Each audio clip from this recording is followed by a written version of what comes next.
नमस्कार दर्शकबिन, दिनभरका देश विदेशका प्रमुख खबरहरू समेटेको नेपाल टाइम्सको टप 50 बुलेटिनमा स्वागत छ। म जिना कार्की। सुरु गरौँ आजका प्रमुख खबरहरू। विवादित बनेको एमसीसीको विषयमा सत्ता गठबन्धनको निर्णायक भनिएको बैठक निष्कर्षविहीन। शुक्रबार प्रतिनिधि सभामा प्रस्ताव पेश गर्नु अघि बिहान 9 बजे पुनः बैठक बस्ने। एमसीसी र गठबन्धनका विषयमा भोलि नै टुङ्गो लाग्ने। एमसीसी को पक्षमा उभिन डराउन नहुने प्रधानमन्त्री शेरबहादुर देउवाको तर्क। आफूले एमसीसी पास गर्न लागिरहेको भन्दै संसदमा टेबल भएपछि पास फेल जे भए पनि त्यसलाई स्वीकार गरेर जाने प्रश्नोक्ति। अखिल नेपाल किसान महासंघ क्रान्तिकारी केन्द्रद्वारा एमसीसी को विरोध। जबरजस्ती संसदमा लगेर एमसीसीलाई अनुमोदन गर्न लागेकोमा आफूहरूको ध्यानकर्षण भएको उल्लेख। नेपाल कुनै देशको पक्ष वा विपक्षमा विदेशी सैन्य गठबन्धन र रणनीतिमा संलग्न हुन नसक्ने तर्क। गठबन्धनमा रहेका माओवादी, एकीकृत समाजवादी र जसपा बीच छुट्टै छलफल। तीनै दलबीच गठबन्धन जोगाउन पहल गर्ने सहमति। सरकारले नेपाल प्रहरीमा 3 जना एआईजीपी को दरबन्दी थपेसँगै प्रशासन र प्राविधिक दुवै गरी एआईजीपी को कुल संख्या 9 पुग्यो। नेपाल धितोपत्र बोर्ड अध्यक्षमा रमेश हमाललाई नियुक्त गर्ने मन्त्री परिषदको निर्णय। कांग्रेसले फागुन 13 गते निर्धारण गरेको अधिवेशन हुन बाँकी। 16 जिल्लाको अधिवेशन 2 दिन पर सारिएको सचिव केशव रिजालको भनाई। अब अधिवेशन फागुन 15 गते हुने तय। 13 वटा स्थानीय तह थप्ने सरकारको तयारी। प्रस्ताव संघीय मामिला मन्त्री राजेन्द्र श्रेष्ठद्वारा मन्त्री परिषदको बैठकमा पेश। 13 वटा स्थानीय तह थपिए संख्या 766 पुग्ने। स्थानीय तहको चुनावका लागि आजदेखि दल दर्ता गर्न निर्वाचन आयोगको आह्वान। आजदेखि 15 गतेसम्म दल दर्ता गर्ने समयावधि। आयोगमा अहिले दर्ता गरेका 106 वटा दलले चुनावका लागि छुट्टै दर्ता गर्नुपर्ने। सामाजिक एकता पार्टी नामक दल निर्वाचन आयोगमा दर्ता। सीबी गहतराजको अध्यक्षतामा गठन गरिएको उक्त पार्टीलाई दल दर्ताको प्रमाणपत्र प्रदान। धर्मनिरपेक्षताका पक्षधर सबैलाई पार्टीमा समाहित हुन गहतराजको आग्रह। ऐन संशोधन गरी गिरिबन्धु टी स्टेटको जग्गा हिनामिना गरेको आरोपमा एमाले अध्यक्ष ओली सहित 5 नेता विरुद्ध नेकपा एकीकृत समाजवादीको भातृ संगठन अनेरा सोबीद्वारा अख्तियारमा उजुरी दर्ता। भ्रमण वर्ष 2020 को नाममा व्यापक अनियमितता र स्वास्थ्य सामग्री खरिदमा पनि भ्रष्टाचार गरेको आरोप। फुटबलर हरि खड्का नक्कली प्रमाणपत्र सम्बन्धी मुद्दामा दोषी ठहर। विशेष अदालतका न्यायाधीशहरू अब्दुल अजिज मुसलमान र नित्यानन्द पाण्डेको इजलासले खड्कालाई 5000 जरिवाना। सेवा सञ्चालन गरे बापत बुझाउनु पर्ने 6 अर्ब रुपैयाँ नतिर्ने। स्मार्ट टेलिकमको लाइसेन्स खारेजी प्रक्रिया अन्तिम चरणमा। स्मार्ट टेलिकम कम्पनीको लाइसेन्स खारेजी पश्चात चौधरी समूह अन्तर्गतको सीजी टेलिकमलाई दिने तयारी। नेपालमा आज पनि 9,500 मा बढीमा कोरोना परीक्षण गर्दा थप 570 जनामा संक्रमण पुष्टि। आजै 1993 जना निको भए। थप 1,64,475 जनाले लगाए खोप। आज थप 6 जना सहित हालसम्म कोरोना संक्रमणबाट 11,911 जनाले ज्यान गुमाए। हाल देशभर 16,616 जना सक्रिय संक्रमित।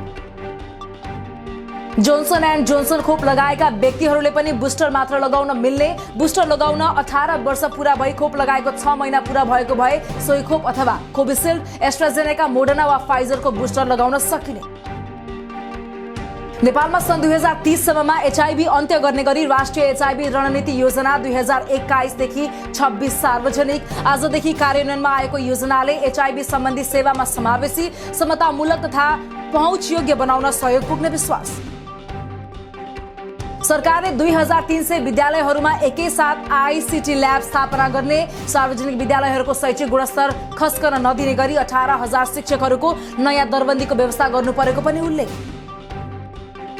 धरान स्थित बीपी प्रतिष्ठानका पदाधिकारीलाई काममा रोक लगाउने सरकारको निर्देशन कार्यान्वयन नगर्न सर्वोच्चको अल्पकालीन अन्तरिम आदेश। आगामी फागुन 15 गते दुवै पक्षलाई छलफलका लागि अदालतमा उपस्थित हुन आग्रह। नेवी संघले गरेको तालाबन्दीको विरोध गर्दै त्रिविका प्राध्यापकहरूद्वारा प्रदर्शन। उपकुलपतिको कार्यकक्षमा ताला लगाएको 200 दिन बितिसकेको भन्दै तालाबन्दी हटाउन माग गर्दै प्राध्यापकहरू आन्दोलित। आफूहरूलाई सुरक्षा खतरा रहेको अतिरिक्त शुल्क लिएको विरोधमा आन्दोलनमा उत्रिएका एमबीबीएस सम्मका अध्ययनरत नोबेल मेडिकल कलेज विराटनगरका 14 विद्यार्थीको गुनासो। अर्को कलेजमा पढ्ने व्यवस्था मिलाउन सरकारसँग माग। विद्यालय तहले लिने कक्षा 10 सम्मका सबै प्रकारका परीक्षा आगामी 2079 वैशाखमा सञ्चालन गरेर नतिजा पनि वैशाखमा नै प्रकाशन गरिसक्नुपर्ने। नयाँ शैक्षिक सत्रको पढाइ जेठदेखि सुरु हुने। एमाले निकट युवा संघद्वारा डिजेल, पेट्रोल, दूध, तेल लगायतका वस्तुहरूमा गरिएको मूल्य वृद्धिको विरोधमा प्रदर्शन, सरकारमा रहेका मन्त्रीहरूको कार्यशैलीको विरोध गर्दै नाराबाजी। रूस युक्रेन बीच युद्ध सम्भावना टार्न विशेष पहलको आग्रह गर्दै नेपाल स्थित संयुक्त राष्ट्रसङ्घको कार्यालयमा मानव अधिकार तथा शान्ति समाजको प्रदर्शन, युद्ध टार्न र शान्ति प्रवर्धन गर्न आह्वान सहित शान्तिको अधिकार सदा सर्वथा सुरक्षित हुनुपर्नेमा जोड। काठमाडौँको बालाजुमा बाटो काट्ने क्रममा एक मिनी बसको ठक्करबाट गम्भीर घाइते भएका 2 पैदल यात्रुको मृत्यु, ठक्कर दिएर फरार रहेको बसको नम्बर खुल्न बाँकी, 3वटा शंकास्पद बस प्रहरी नियन्त्रणमा, थप अनुसन्धान हुँदै। धरान भेरेटार सडक खण्डको जंगलमा एक पुरुषको शव टुक्रा टुक्रा पारेको अवस्थामा फेला, 30-35 वर्षको जस्तो देखिने पुरुषको पहिचान भने खुल्न बाँकी। अब जनकपुरदेखि पर्यटकीय नगरी पोखरा सिधा हवाई उडान हुने, आगामी फागुन 17 गते महाशिवरात्रिदेखि सुरुका हप्तामा 3 दिन र त्यसपछि यात्रुको माग अनुसार दैनिक उडान भर्ने नागरिक उड्डयन कार्यालय जनकपुरको भनाई। भैरवाको गौतम बुद्ध अन्तर्राष्ट्रिय विमानस्थलमा परीक्षण उडान गर्ने एरोथाईको जहाज नेपाल आइपुग्यो। जहाजले भोलिदेखि 10 दिनसम्म क्यालिब्रेसन फ्लाइट अर्थात् परीक्षण उडान गर्ने। परीक्षण उडानको क्रममा भैरवा उडान प्रभावित हुने। देशका केही ठाउँका मौसममा आज आंशिक बदली, मौसम पूर्वानुमान महाशाखाका अनुसार प्रदेश 1 का केही पहाडी क्षेत्रका 1-2 ठाउँमा आज हल्का पानी पर्ने सम्भावना, अन्य क्षेत्रको मौसम भने सामान्यतया सफा। 2 हप्ता पहिलेको भारी हिमपातसँगै परेको वर्षाका कारण बन्द भएका डोटीका ग्रामीण सडकहरू अझै सञ्चालनमा आउन सकेनन्। स्थानीयलाई शास्ति, फास्ट ट्र्याक लगायत सडकका विभिन्न खण्ड अझै सञ्चालनमा आउन बाँकी। दाङको तुलसीपुरमा पनि विद्युतीय राहदानी अर्थात् ई पासपोर्ट सेवा सुरु। तुलसीपुरबाटै राहदानी बनाउन सकिने भए पनि ई पासपोर्ट बनाउन काठमाडौँ जानुपर्ने बाध्यता हट्यो। ऊर्जा मन्त्री पम्पा भुसाल र नेपालका लागि बेलायती राजदूत निकोला पोलिट बीच शिष्टाचार भेट, आपसी हित र चासोका विविध विषयमा छलफल। नेपालको ऊर्जा खपतमा सहयोग गर्न बेलायत सरकार इच्छुक। सरकारले 900 मेगावाटको माथिल्लो कर्णाली जलविद्युत आयोजना निर्माणका लागि लगानी जुटाउन भारतीय कम्पनी गान्धी मल्लिकार्जुनलाई थप 2 वर्षको समय दिने। जीएमआरले लगानी स्रोत जुटाउन नसक्दा आयोजनाको निर्माण 13 वर्षदेखि अघि बढ्न सकेन। रसुवाको गोसाईकुण्ड 1 मा निर्माणाधीन 111 मेगावाटको रसुवागढी जलविद्युत आयोजनाको निर्माणको काम अन्तिम चरणमा। आयोजनाको भौतिक प्रगति 85% सम्पन्न। आयोजनाबाट 2079 असारभित्र उत्पादन सुरु गर्ने लक्ष्य। चालू आर्थिक वर्षको हालसम्म 1800 बढी व्यावसायिक फर्मको वाणिज्य, आपूर्ति तथा उपभोक्ता हित संरक्षण विभागद्वारा अनुगमन, कारबाही स्वरूप जरिवाना गर्दा 89,80,000 राजस्व संकलन, साधनसहित 3 फर्म पक्राउ र 12 फर्मको कारोबार रोका गरी सेलबन्दी। कोरोनाका कारण स्थगित भन्सार एजेन्टको परीक्षा हुने तय भएसँगै परीक्षा केन्द्रहरू तोकिए। फागुन 28 गते हुने परीक्षाका लागि काठमाडौँका 45 स्थानमा परीक्षा केन्द्र तोकियो। 660 पदका लागि 9,500 को आवेदन। आगामी महिनाको आफ्नो मासिक घाटा पाउने 5 अर्ब हुने नेपाल आयल निगमको प्रक्षेपण। अन्तर्राष्ट्रिय बजारमा बढेको तेलको मूल्य अनुसार भारतीय आयल निगमबाट प्राप्त नयाँ मूल्यले निगमको घाटा झनै चुलिने देखिएको निगमको भनाई।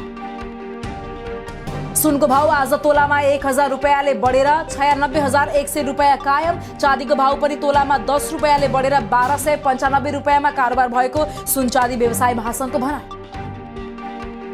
राष्ट्रिय बैंकले 30 अर्ब रुपैयाँ बराबरको ट्रेजरी बिल निष्कासन गर्दै बैंकले भोलि फागुन 6 गतेदेखि 2079 असार मसान्तसम्म भुक्तानी हुने गरी उक्त ट्रेजरी बिल निष्कासन गर्ने तयारी।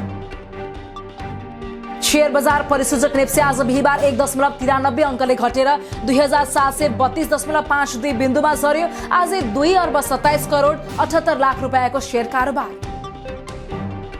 आईसीसी T20 विश्वकप छनौट प्रतियोगिताको समूह A का खेल भोलिदेखि ओमानमा सुरु हुँदै नेपालले विश्वकपमा स्थान पक्का गर्न समूह A को सेमिफाइनलको खेल जित्नै पर्ने।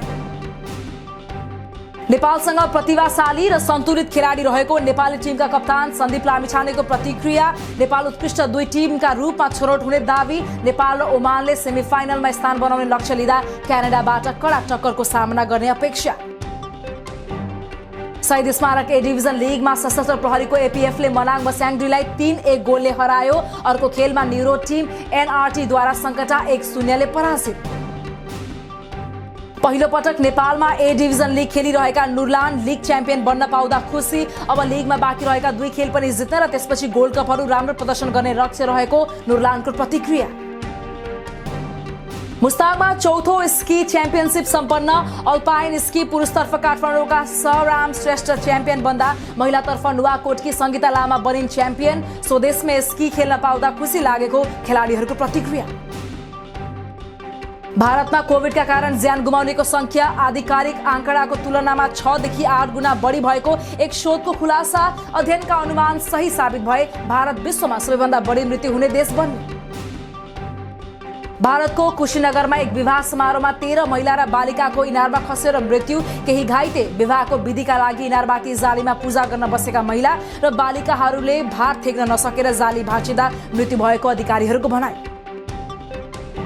ब्राजिलमा बाढीका कारण कम्तीमा 94 जनाको मृत्यु। हजारौं प्रभावित। पेट्रोपोलिस शहरमा आपतकाल घोषणा। बाढी तथा डुबानका कारण झण्डै 80 घर क्षति भएको र 300 जनालाई विद्यालयमा आश्रय दिएर राखिएको उल्लेख। बिटकोइनलाई आधिकारिकता दिने आफ्नो देशको निर्णयमाथि हस्तक्षेप नगर्न अमेरिकालाई एल साल्भाडोरको राष्ट्रपति नायब बुकेरको चेतावनी। साल्भाडोरले आधिकारिकता दिँदा अमेरिकी आर्थिक नीतिलाई पनि प्रभाव पार्ने र अपराधिक गतिविधि बढ्ने भन्दै अमेरिका चिन्तित।